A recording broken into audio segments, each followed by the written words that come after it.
In this episode of the Awaken Podcast, we're exploring how you can navigate the human experience, including all of its highs and lows from a growth mindset.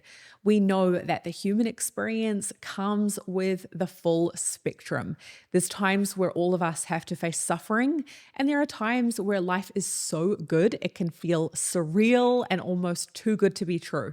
So, how do we surf these waves and navigate it skillfully? How do we know what's authentic and useful to be present with versus what we need to move past and get over and focus on less?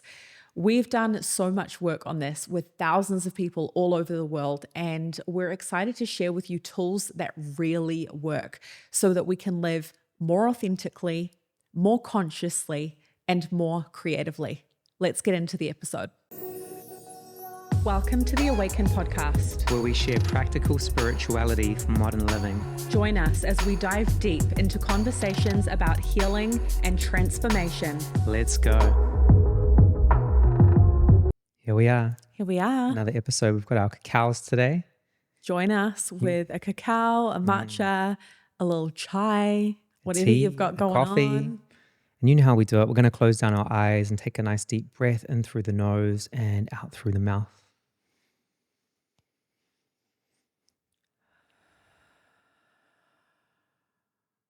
What's your intentions today? My intention is to speak truthfully and support people to see themselves and understand themselves more clearly through our reflection and our storytelling. I just want to bring a little bit of light and inspiration and hope and vibes to this conversation so that anyone who is riding a low can, just embrace it and then start moving towards what they actually want and how they want to feel. So let's go. Cheers to that. We have cacao today. Ooh-wee. And I do want to say right up front, whether you're feeling fantastic or a little down or frustrated or uninspired, whatever you got going on, this conversation is relevant to you. Yeah, bring it all. And we're talking about the human experience after all. So we're talking about Earth School, baby, and stay ready. How challenging this is, this human experience down here in Earth School. We each experience the highs and the lows and everything in between. So let's speak into it.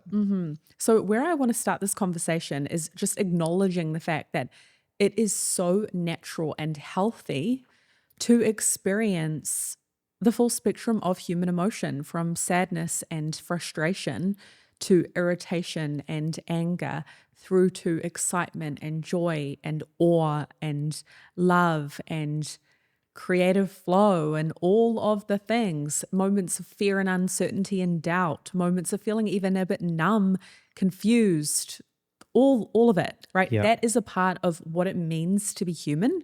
And I know that for us over the past decade, working with thousands of people to process emotions, one thing that we have seen and become so certain of is that most of the issues that we have are not with our emotions, it's with the emotions that we don't allow ourselves to process in a healthy way. When emotions are rejected and suppressed or repressed, when they're stuffed down, or even when we attach to them, they become a source of suffering. When we allow emotions to be acknowledged and then to flow in a healthy way, there's no issue.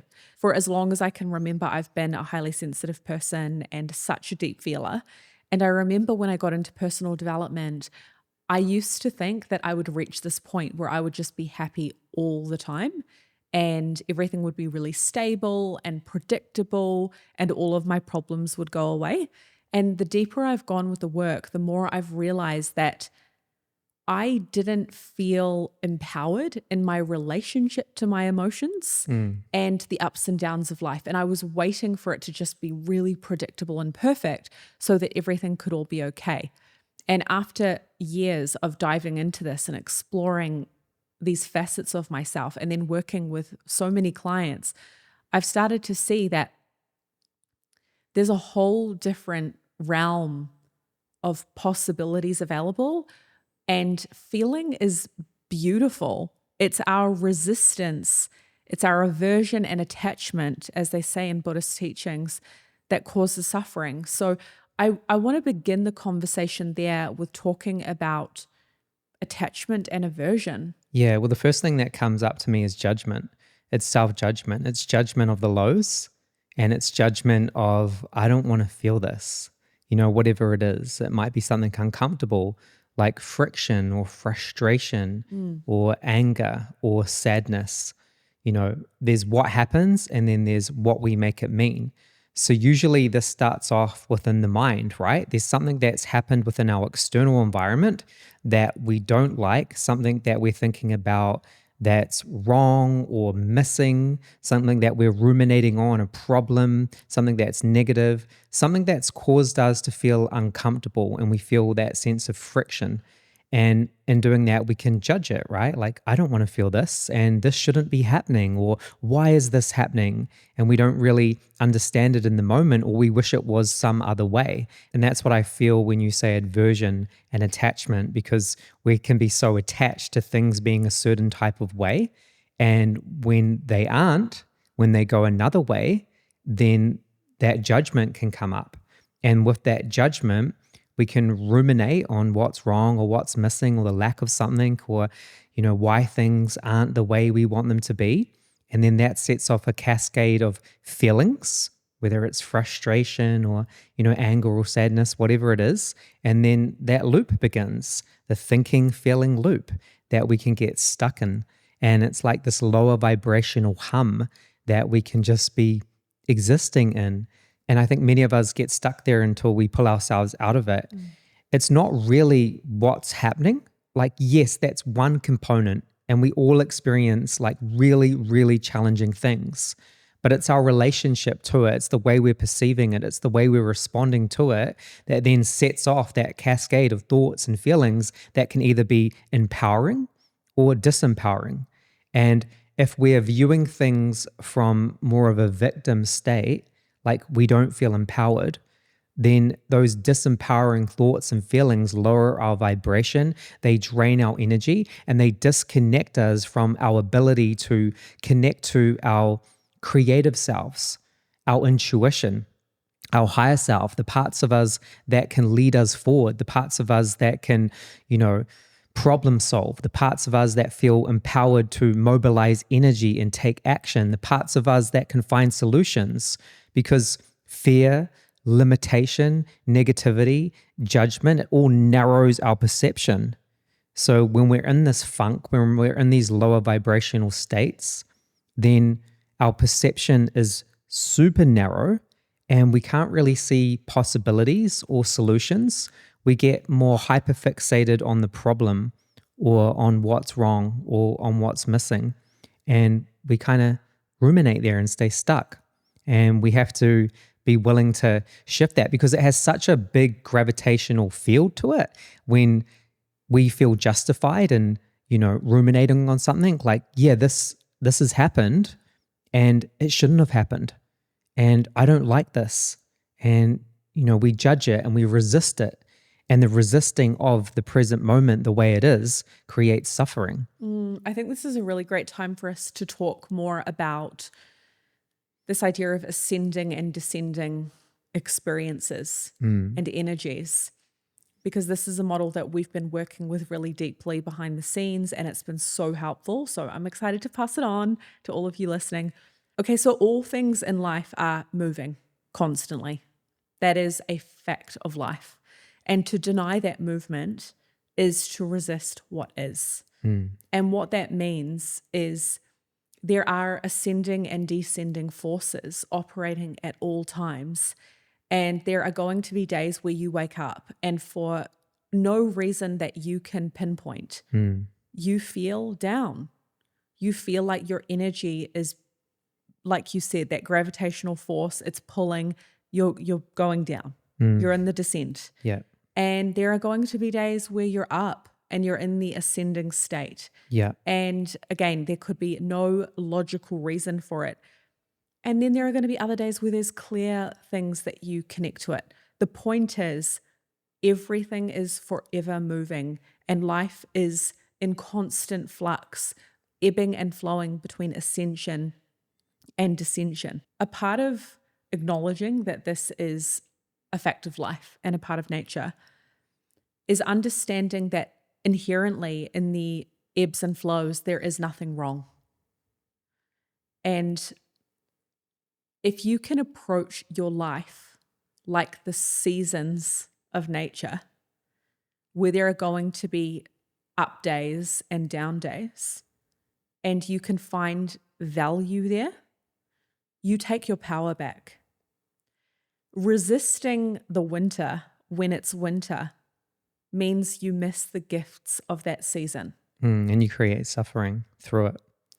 And in the spiritual community, let's say, the world of personal development, there can be these sneaky addictions and attachments that creep in to high vibes and feeling good and having everything be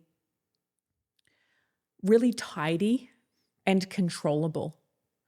And nature is both perfect and sophisticated and complex and geometric and mathematical.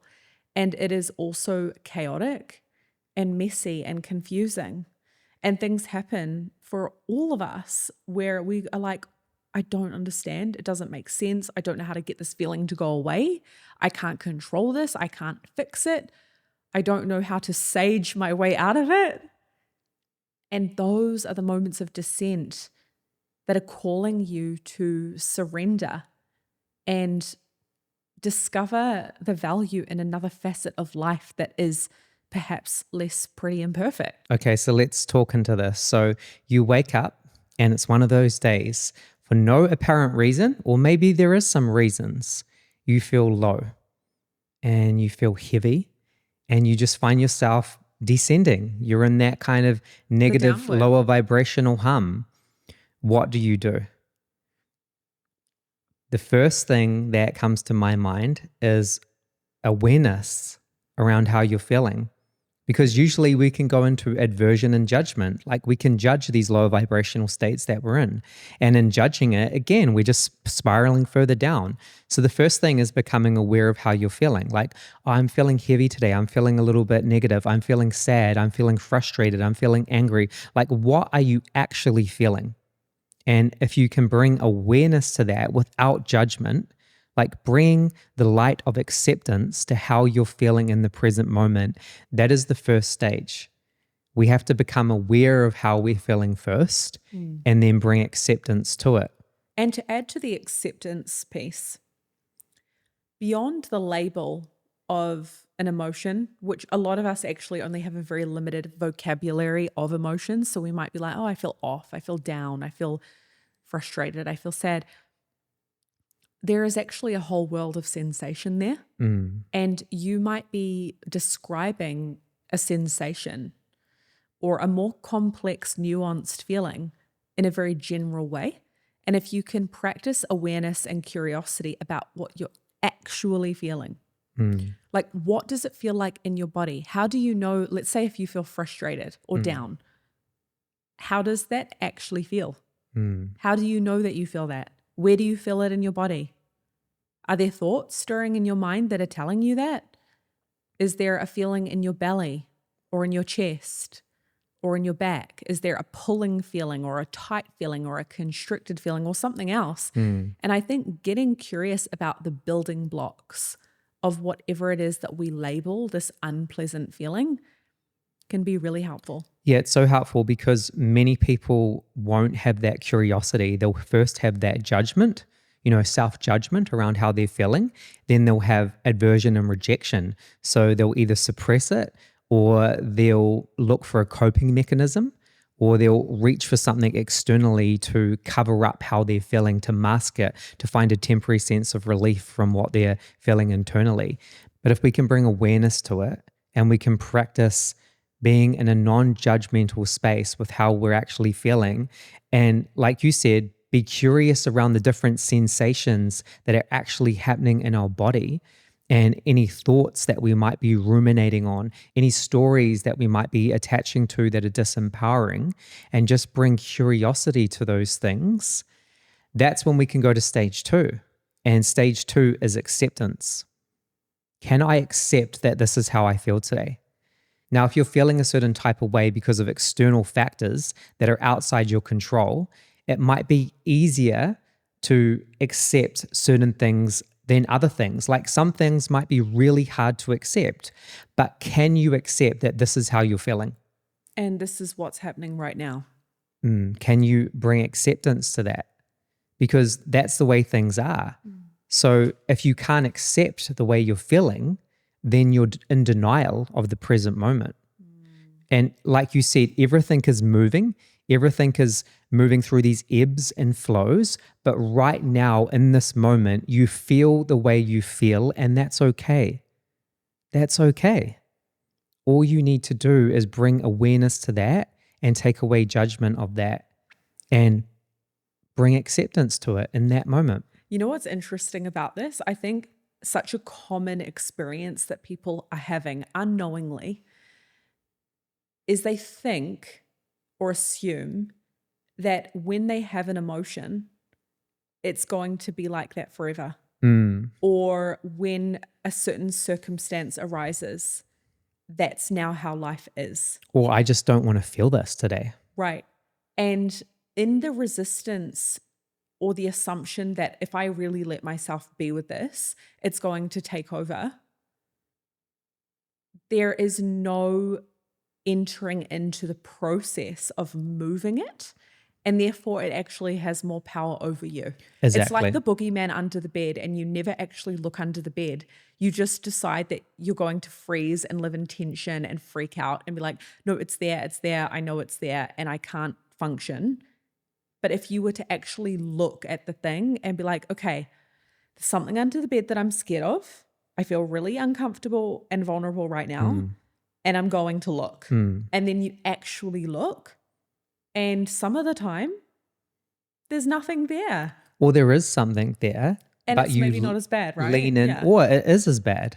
It's really bad. And that's okay too, because could be, yeah. you're speaking about sure. a growth mindset. And in a growth mindset, we have to adopt curiosity to how we're feeling, not from a place of feeling like a victim or feeling powerless, but knowing that how we feel in this present moment is how we feel. And if we can bring our awareness to that and take away judgment, and we can accept that this is how I'm feeling in the moment, that's when we can start to regain our power. Because as we accept how we're feeling in the present moment, then we can move to stage 3, which is authentic processing. So if I can accept that I'm feeling, say, sad today, and I'm not in aversion to that, I'm not judging it, and I'm not running away, suppressing or numbing the sadness, but I can just accept that this is how I'm feeling today. And it might be related to something external that's happening, or it might just be one of those days where I wake up and feel heavy and sad and there's nothing that I can attach to. But can I accept that this is how I'm feeling in that moment? Then I can go into authentic processing. Now, for us, that's using the tools. And we have many tools that we talk about and support people within the Awaken app, breathwork and tapping and toning and visualization and meditation and all these different things that we use to move energy and emotion. But you can't do that if you're in resistance, aversion, and judgment, and you're suppressing, numbing, and you don't feel safe to be with what is in the present moment. You really need radical honesty. And what awareness and acceptance opens up is the witness consciousness. You get to become the observer of the experience. And it's like just cracking open the door to let a little bit of light in. And suddenly you're not so immersed in the movie. And you're a little bit more able to gain perspective. And from there, you can go into the authentic processing and hold space for yourself. Yeah. And the interesting thing about this is if you are so identified with the story and you haven't practiced awareness and acceptance of how you feel first, it's very easy to go back and forth in defending your limitations and your right to stay where you are. I've seen this with myself and clients time and time again. If I'm not given space to just feel how I feel and be like, no one's trying to fix it, no one's trying to take it away, you're allowed to feel this. It's okay. It's valid. It's natural. Like, can we just be with it here? That then opens up the space for me to, like I said, crack open that door, let a little bit of light in, witness myself and be like, okay, I'm allowed to feel this, but actually I know that I don't want to stay here. I don't want to wallow and dwell in it. So I can see that I need to face it and start to process. And that's where the tools come in. That's where, like you've said, breathwork is an absolute game changer. I know that we have our app, but the reason we have this app, for all of you listening, is because breathwork has changed our lives. There is no better tool, in my opinion, to process emotions authentically. Get out of your head, get into your body, and allow your breath to facilitate the movement of this energy through emotion. Yeah. It's so simple and yet so powerful.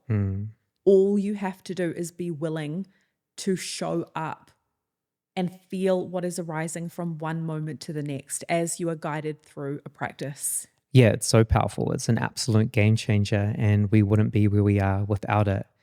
Another option we have, if we're not willing to embrace our emotions and we have an attachment to the story, and like you said, we're defending our limitation, is we'll go into the blame game. We'll go into feeling like a victim.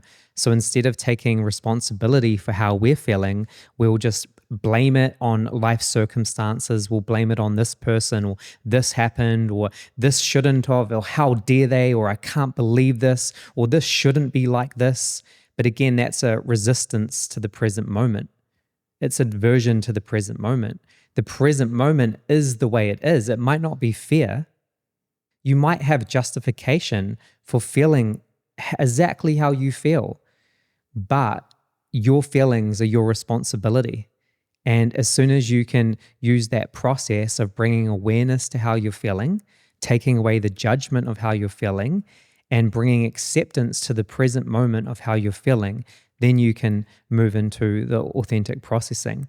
Yeah, and with the blaming game, if you're blaming with no intention to create a breakthrough, you're looping. Well, you're in a victim mindset. And what we're talking about is you have the power to shift that into a growth mindset. It's going to require you to be willing to let go of the story. Our egos and pain bodies feel righteous in holding on to the story of why we have been victimized or why this isn't fair. We can have this attachment to the story, and there can be an unwillingness to let it go, but that doesn't serve you. It just keeps you in that lower vibrational state. It keeps you looping, like you said, from those thoughts to those feelings and back around. And then on the flip side, your emotions can offer you incredibly valuable feedback, and that initially may look like blame. For example, I'm upset because this happened. I'm upset because I'm not happy about these circumstances, yada, yada. If you're just wallowing in the blame and looking to be right, yeah, that's looping. But what about when your emotions are revealing something to you and you are being called to face something and generate change in your life? Yeah. So you can't generate change in your life when you're solely focused on the problem, on what's wrong, on what's missing, on how things aren't the way you want them to be, because your energy is directed on what's wrong. And in doing that, that's where you're vibrating. That's where you're focusing. And on an energetic level, what you focus on expands. So you have to be willing to go through that process of awareness, acceptance, and processing so you can start to take your power back, mobilize energy, and shift over to using your creative energy to find solutions, to find new possibilities, to find new potentials that are only available to you once you've done that process of mobilizing energy and pulling yourself out of that lower vibrational state. which is a choice. Now, it might not be an easy choice, but it is a choice nonetheless. If you're looping in a lower vibrational state, you have a choice to stay there, regardless of your situations, regardless of what's happened. You have a choice to stay there, or you have a choice to start to accept exactly how you're feeling, take away judgment, and process it, and start to move beyond it so you can use your energy for creation. And when you use your energy for creation, meaning you're focusing more on what's possible, you're focusing on creative solutions, you're focusing on what you want, not from a place of what's missing, but no, like, what do I actually want? If there's a lack of something, that's revealing to me what I actually want. So once you focus on what you want, then you can move into creation. And when you move into creation from an empowered state of being, that's when you start to co-create with the universe. That's when you start to open up to being supported. That's when you get guidance. That's when you get these creative ideas. That's where things start flowing again. That's where energy can start moving. We're moving out of that stuck state where we're stagnant, we're avoiding, we're not feeling like we're empowered, we're not using our energy to do anything good. We're just staying in that loop, and we can start to shift over and mobilize our creative energy, which is a choice. And when we choose that, then life starts to open up again. Synchronicities start unfolding. We receive signs, we receive ideas. And when we take action on those things, then everything starts shifting. And that's the process for each and every single one of us. And we are moving through these ebbs and flows all the time. Absolutely. One of the words that you use there is mobilization. And here is something really important that I want the listeners to know. In order for you to move out of suffering and into a state of creativity and flow in your life, you need to be willing to accept and acknowledge how you feel, and get present with the feedback that your inner guidance is attempting to bring into your conscious awareness. Your inner guidance and your emotional body are technology, and they're offering you so much information that can be really useful to help you to direct your life toward your purpose and to live a life that is most meaningful and joyful for you. When we ignore and fight our emotions, we create stagnancy and blockages in our emotional and energetic bodies, and then ultimately in our lives and in our ability to take action. This is no joke. It happens to so many people.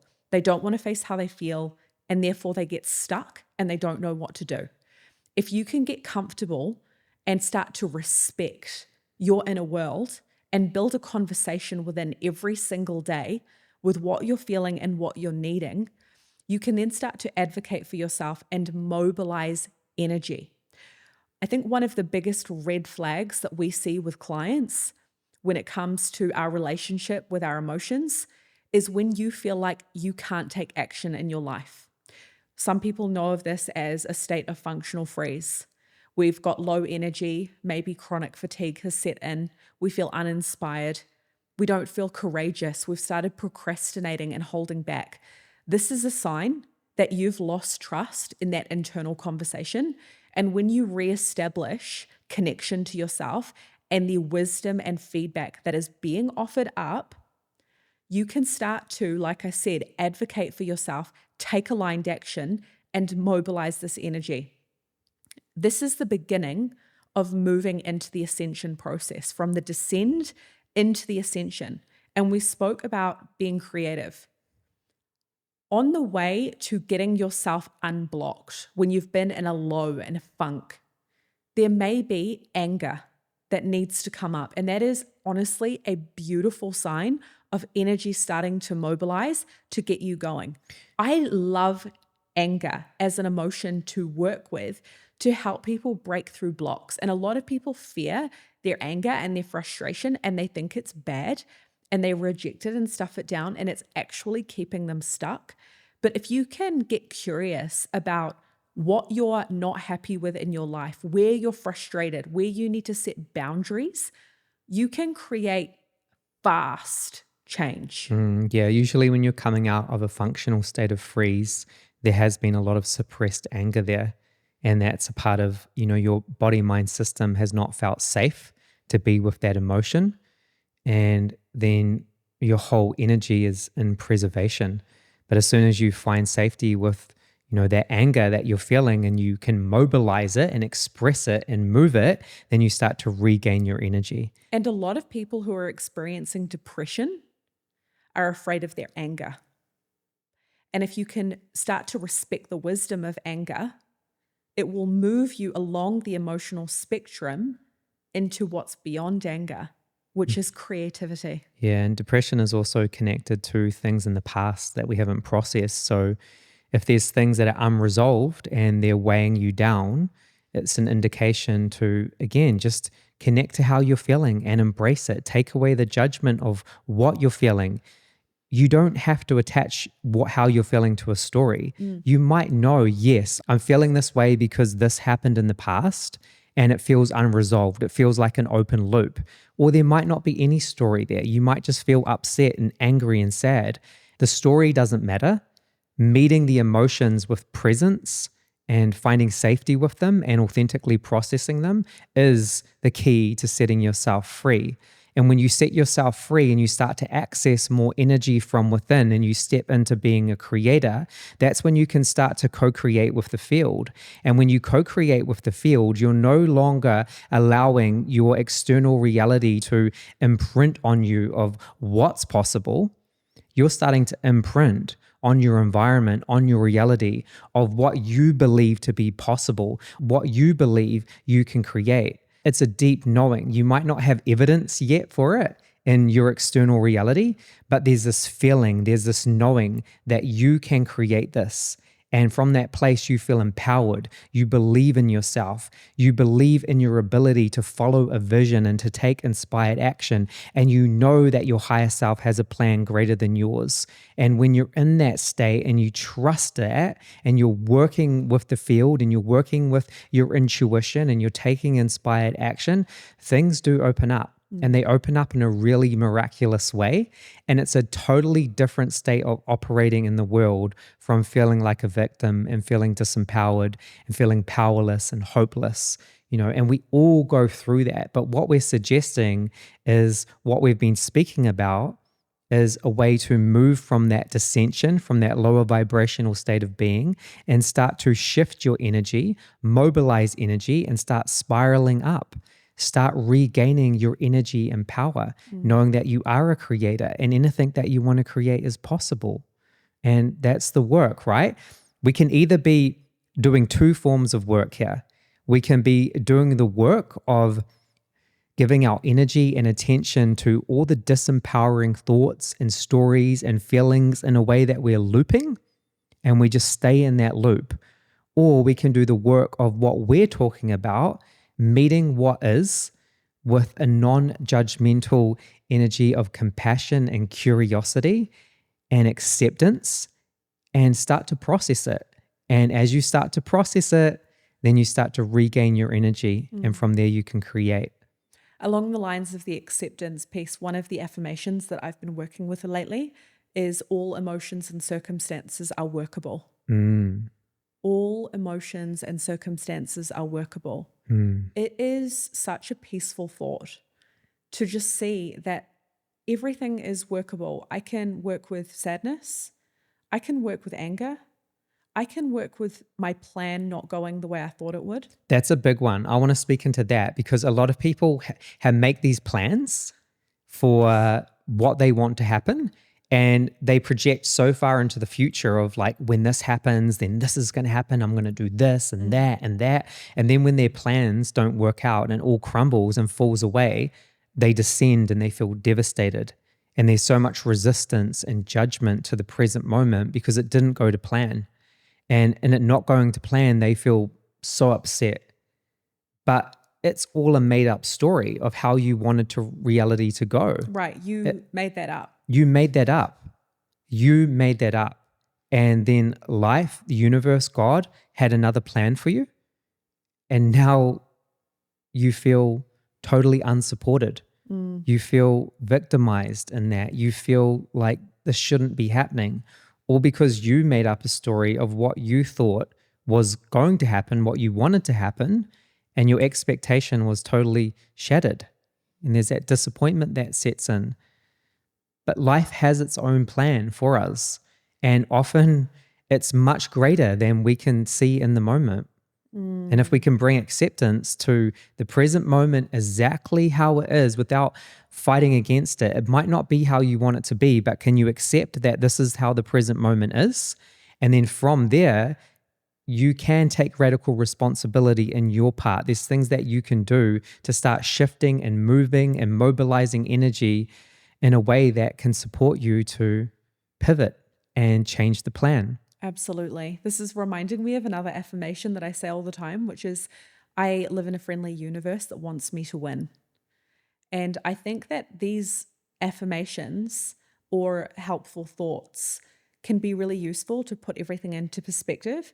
Another tool that we work with, or a frame of viewing reality, is something that the guides taught us. And that is to live with neutrality with a positive preference.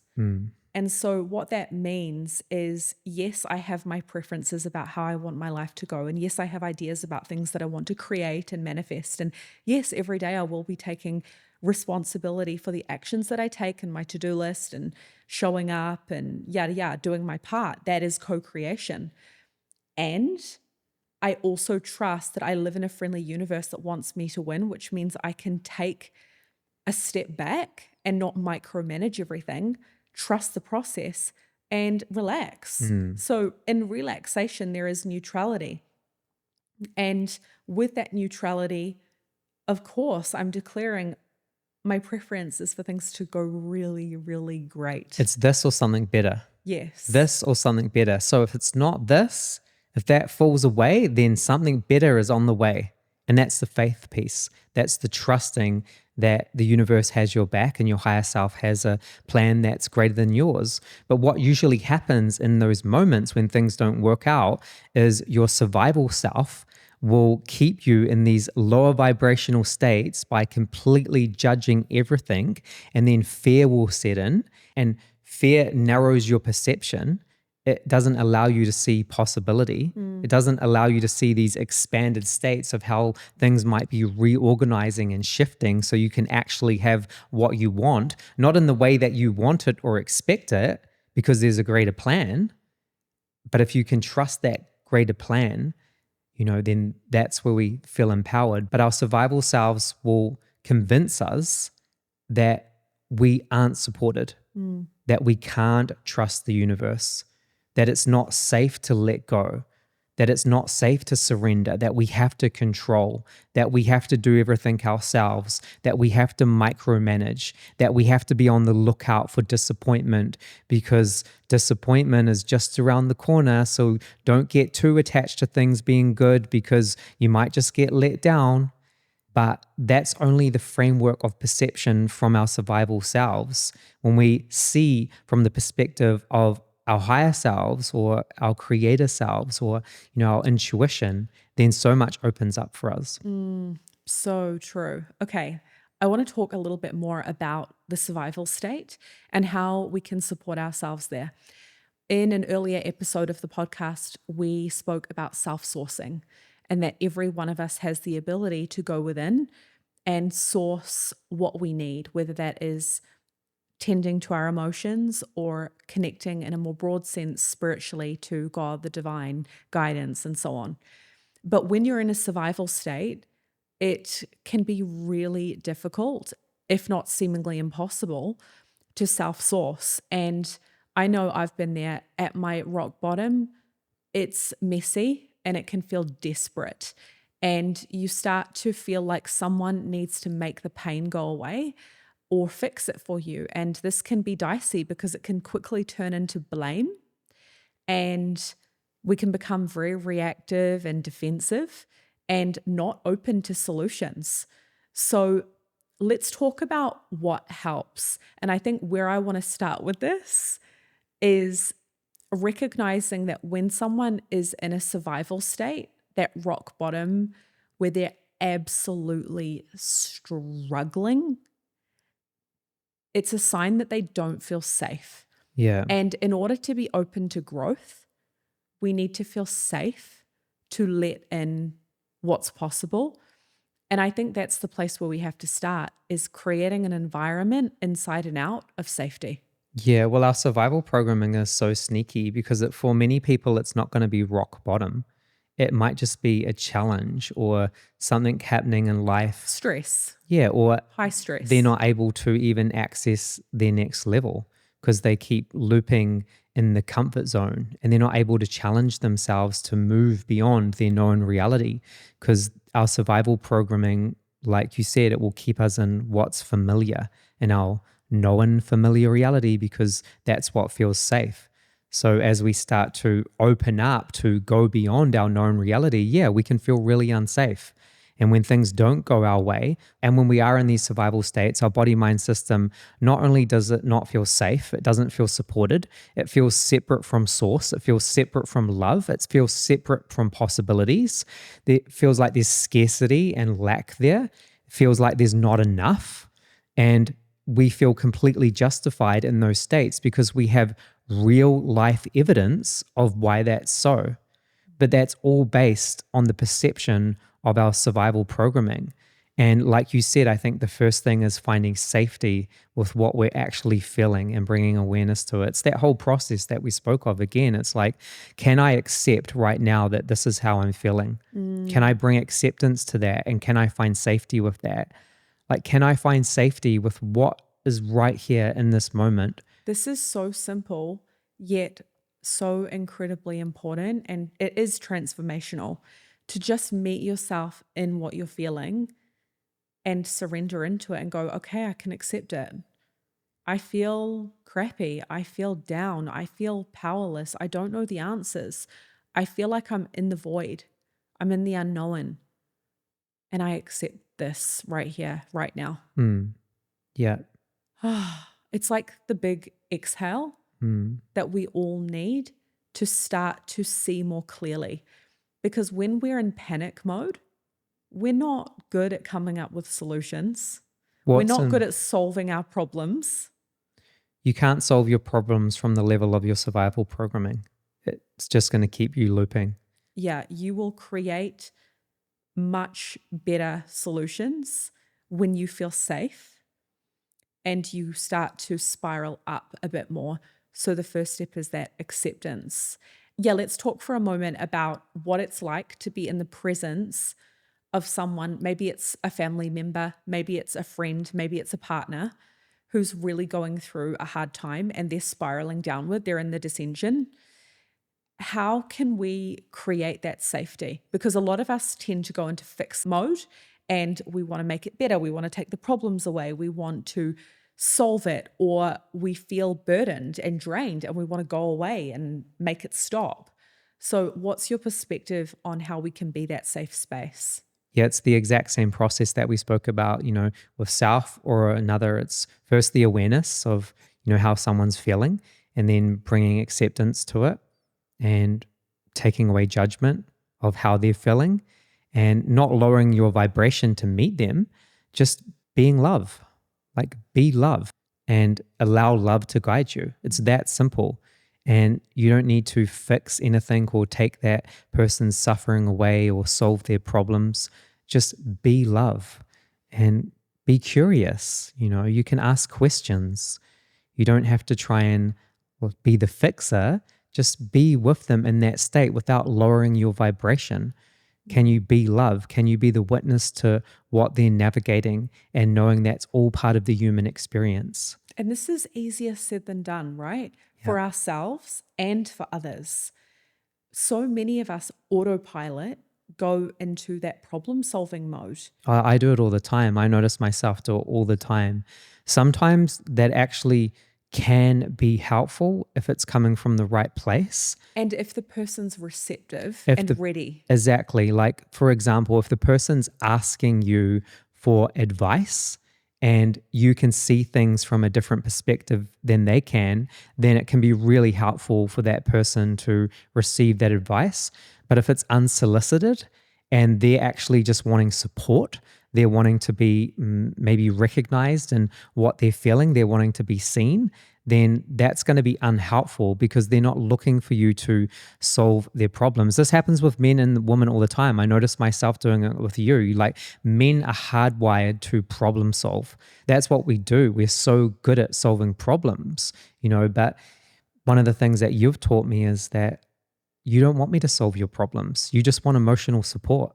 Yeah. And when I give you emotional support and I'm curious around how you're feeling, and then you can speak about it, then it shifts, it moves, And in a relationship, we get to practice that all the time. But I think it can be more difficult with family members that are going through really challenging things, because when it's ongoing and you can kind of see what's going to support them, but they're not open or ready for that, that's when it can feel so frustrating. And we can get into these states where it can feel hopeless when we're watching family members on that dissension path. And we know what would help them, but they're not open and receptive to it. But the truth is, you can't make anyone change who's not ready for change. We've spoken about this before around the stages of change. If someone's not ready to change, then that's where we have to practice acceptance. Now, that's not going to be an easy process necessarily, but that's the work. And it can defy our own survival instincts to pick up slack for people, to save people, to fix things for people when they're in really difficult circumstances. But the truth is, some people are in a downward spiral and they have no intention of changing that. No. It's really difficult to have to accept that. And I know for myself that for a really long time with family, I was playing the fixer and I was really controlling and I was miserable. Yeah, you create a lot of suffering when you can't accept that someone's on a dissension path and they don't want to change that. And the more that I projected my ideas about how people should be, the more pushback I got and the more tension there was in our relationships. And it was making me sick. It was making me so stressed out. I felt like I was carrying the weight of so many people's problems on my shoulders. And it's been huge to learn that everyone has to really show up for themselves and activate the creator from within. You can love people, you can encourage people, and that can make a real difference. But you cannot carry other people on your back and do everything for them. Every one of us have to activate that for ourselves. Yeah, we're the only ones that can activate our own inner creator, activate that creator consciousness and step out of feeling like a victim on that descension path and start spiraling up on that ascension path and being a creator. That can only come from within. And you can't make anyone do that, So acceptance is the key, but it's easier said than done. Yeah. You and I have gone through such amazing, intense learnings around that in our relationship. And like you said, that masculine tendency to want to solve the problem and approach things in a very logical, linear way. What we've noticed in our relationship is I'm much more of a verbal processor. And I love to talk about how I feel. You love to talk about how you feel. And you will take that as like, oh, you're telling me because you want the answer to solve it. You're telling me this information here. You're presenting me with this challenge or this problem. And then I feel responsible to solve this challenge or this problem for you. But in reality, that's not what you're asking nor what you want. You just want a space to be heard and to process through talking, and you want emotional support. So we have a question now that we ask each other. Do you want practical advice or do you want emotional support? Because sometimes I don't know. Yeah. And by asking that, it's a really helpful question because it clarifies. Because sometimes you do want practical advice, and then I can, lean into that. Exactly. There are times where I can feel that I've got a blind spot and I want you to clarify things for me and help me out. Like, okay, just tell me the truth. What do you see? What do you sense? Give me your perspective and cut through the BS. It's super helpful to have trusted people like that in your life, whether it is a partner or friends or family. We all need those people who can see us and who can offer a trusted perspective. But there are other times where we actually do need to come up with our own answers. And the best someone can offer is to be a loving witness, And more often than not, I think that's what we should default back to. Yeah. Be the loving witness. And that includes being the loving witness of yourself Yes. and your own thoughts and the stories that you might be empowering that are disempowering. And then, like in our last podcast, we talked about self-sourcing. So what do you actually need right now? What do you actually need? If there is an emotion coming up, if there's a feeling that feels uncomfortable, what do you actually need? And can you self-source that? If it's love that you need or support that you need, can you find that from within? Or if you can't, can you reach out to someone to support you with that? And that's the work, right? Acknowledging what we need and then either being able to give that to ourselves or ask for support with that. A conversation that I've been having with a lot of people lately is about the cyclical nature of women and different changes that women go through with hormones, with menopause, with their cycles and so on. It's something that I'm really interested in.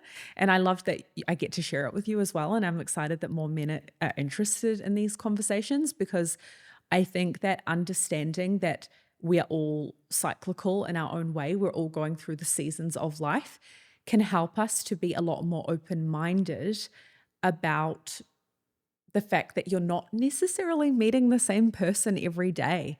And I've really learned that being with you for over 18 years now, I am not the same person every day of the month. And there are certain weeks of the month where I'm way more upbeat and energetic and creative. And there are other weeks where I'm a lot more sensitive and inward and slow. Same for me too. Like as a manifesting generator, I go through these cycles of feeling so creatively on and inspired. And then I go through these lulls where I don't necessarily have a lot of creative energy moving through me. I don't have a lot of ideas or inspiration. It feels more like a hibernation period that I'm in. And if I go into judgment of that, thinking that I should be on, then I create suffering. But if I do the protocol and I bring awareness, acceptance to that, and take away all judgment, then I can be with it.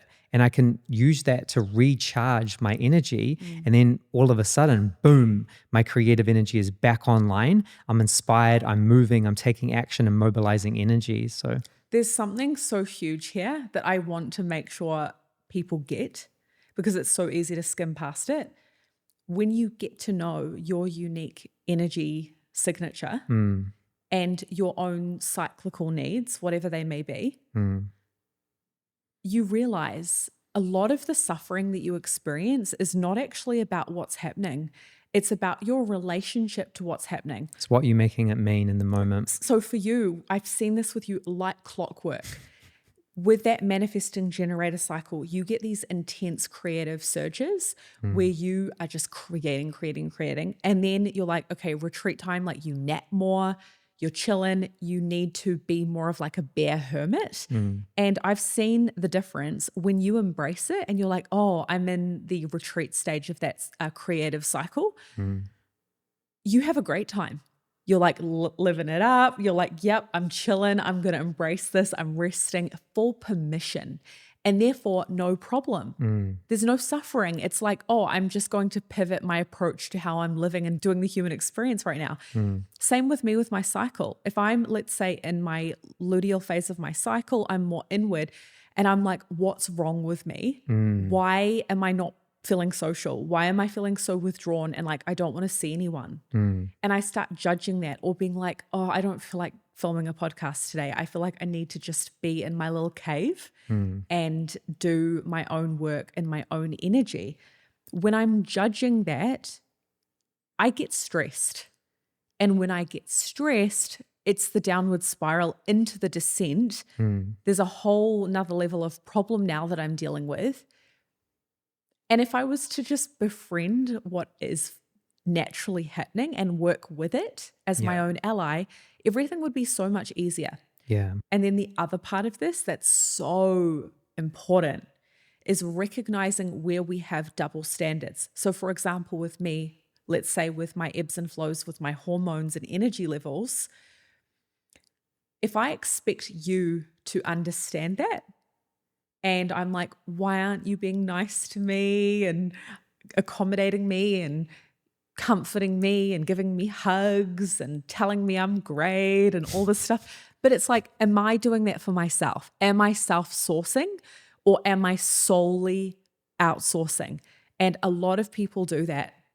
They have outsourced expectations and there's a complete double standard, and they're not taking radical responsibility to tend to themselves from love and support their internal descension and ascension process. Yeah, 100%. One of the last things I want to say on this topic as we begin to wrap up this podcast is around being a creator. So if there's things that you want in your life, then you have the opportunity to create those things. And only you can take radical responsibility for your vision. And a part of that is looking at where you've been waiting, where you've been holding yourself back, where you've been blocking your own blessings by being out of vibrational alignment with what you actually want. Like you're not living in alignment with your vision. Only you can take radical responsibility for that and make that shift. And so many people get caught up thinking that they're going to do something one day. Like there's going to be a perfect timing, or, today's not the day, but I'm going to get to it, or, whatever it is. It's like this waiting phase that people can be in, and they can be in it for years and years. And that's not taking responsibility for your vision. One of the things we spoke about in our very last podcast is when we have these intuitive ideas that come through us, this inspiration, this creative flow, if we're not actually taking action on the ideas, then we're wasting time and we're wasting resources. So if you are waiting for something to happen, recognize that that waiting is a part of holding yourself back, slowing down the process, and actually blocking yourself from having what you want. The moment you recognize that whatever you want to create can only happen in the now, and then you start to mobilize energy and take aligned action on that, it all has to happen in the now. It's not sometime in the future. It's right here, right now. So if you've been waiting for something, what are you actually waiting for? And if you can take a good look at that and then self-source whatever you need, because I guarantee that you have what you need right now to take the next step. You might not have what you need to take steps after that, but you have exactly what you need right now to take the next step. And I guarantee when you take the next step, more will be revealed to you. And it might not happen right away, but it will happen. And if you trust that and you invest in yourself and your vision, and you consistently take that aligned action, then that's how you co-create with the field. And the field will always reward your heart-driven effort, because that's how it works. But it's not going to reward you if you're waiting, if you're holding yourself back, if you're blocking your blessings. And the self-responsibility part of this is that you're the only one that can shift that. And that's a choice. Yeah. Oof. The fire. It's so good. I'll add to that I think many people hold themselves back by going toward what feels comfortable and good. The comfort zone, baby. That's the greatest obstacle to creating what you want. Yeah. And life can be really, really beautiful when you lean into discomfort. It's a different type of satisfying when you learn to befriend the discomfort and take radical responsibility. And as you've said, no one can do that for you. And you can defend your limitations and your right to feel like crap for as long as you want. That's your right to do it. You can do that. But at some point, you're going to have to make a decision about whether that's actually serving you and then what you want to do next. And that's going to require you changing your habits. It's potentially going to require you changing your social circle, changing your inner dialogue, how you speak to yourself, working on things like how you manage your time and what you allocate your resources to. there is a radical shift in our entire identity that occurs when we shift from victim to creator.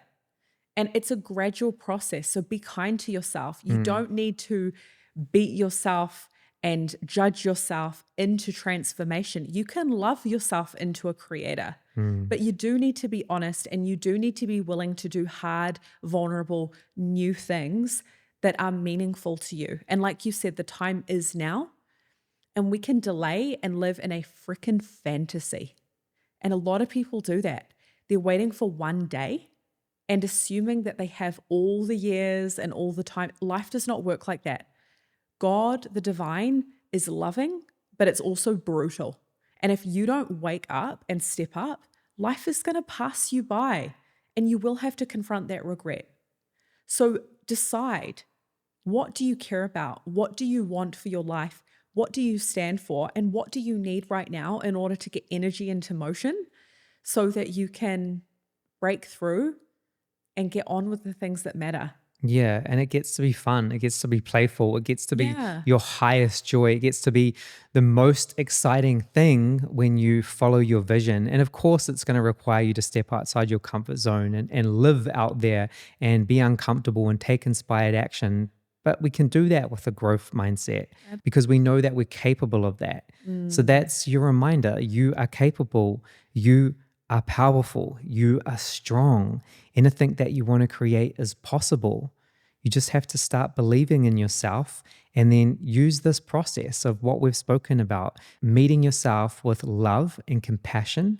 First comes awareness of how you're feeling. Then you get to bring acceptance to that. When you accept it, then you can move into authentically processing what you're feeling. And then from there, you can start to mobilize energy into creation. And when you mobilize energy into creation, then things get to be fun. Yeah. Really, really fun. So this is your reminder that you are the creator of your own reality. You are the architect. And it's up to you to decide what you want. Through all of life's ups and downs, there are gems and there are treasures. And with a growth mindset, you can find it and keep creating the life that you want in the most beautiful way possible. Let's go. Sending you all so much love. Let us know in the comments what you got out of this podcast. If there was one nugget, if there was something there, let us know. We'd love to hear from you. Thank you for all your continued support with this podcast. We wouldn't be able to do this without you. If it resonates, please share this with anyone that you know would benefit from listening. And we just want to say a massive thank you. If you haven't subscribed, please subscribe. You know how it helps out the channel. And yeah, we just want to say thank you. And we send you so much love. See you in the next episode. Peace.